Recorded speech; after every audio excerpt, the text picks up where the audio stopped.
Hello. So I'm Quadacia Williams, and I am now at the Georgia Southwestern Pre-K here on campus. So this week we were working on dinosaurs. Our theme was learning about dinosaurs, all about um how big they are, the skeletal parts. We talked about them being how they existed and now they're extinct, the things that they ate, being herbivores and carnivores.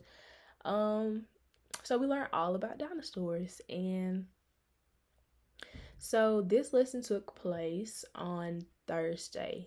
So last Thursday, it took place, and it was around 21 students that participated in this activity.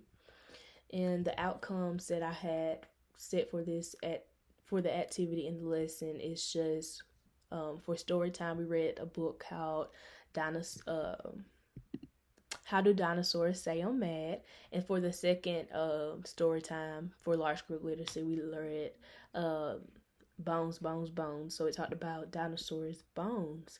So my outcome for this lesson is to teach students tools that can help them when they're angry, because this is something that we're struggling with in the classroom now. When they get angry, they tend to throw things across the classroom. They hit, they throw tantrums, and in this book it just showed them how to calm down, how to take a time out, and just how to behave. In the book it listed how the negative behaviors that the dinosaur did, and then it also talked about the positive behaviors he did to um, live out those bad behaviors.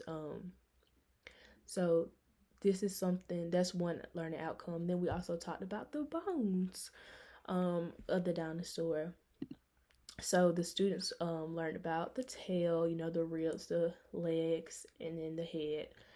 So we use different pasta pieces to form a the dinosaur skeleton parts.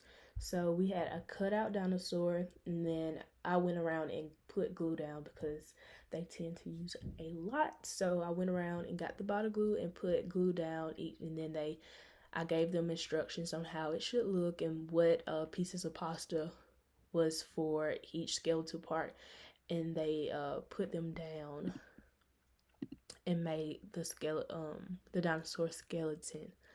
What did not go well?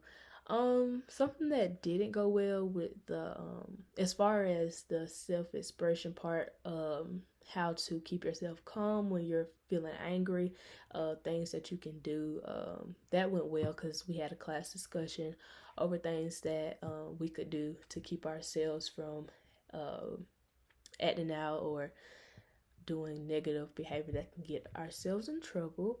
We talked about, I think something that didn't go well with the second outcome was them not having a big image of how the skeletal part should look, but they did get creative, and some took my instructions and some just got creative and did what they would like. So I would improve my instructions.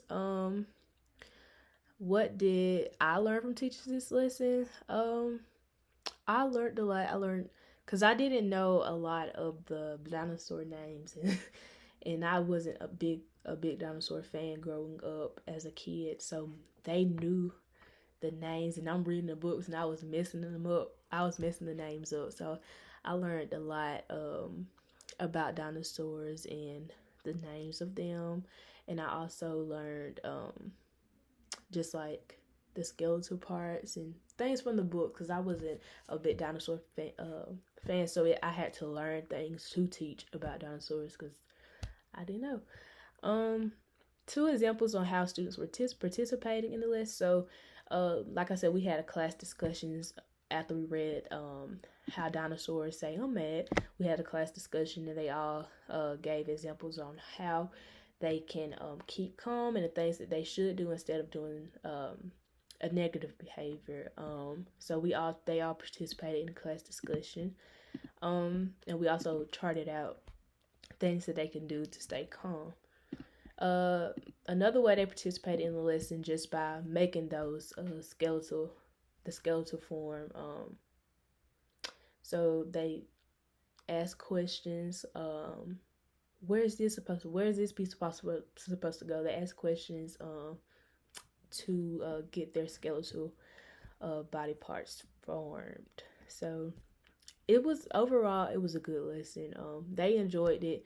They were very engaged with the lesson, and I enjoyed it too because like I said, I'm not a fan of dinosaurs, and I didn't know too much about them, and I learned a lot. So that's that.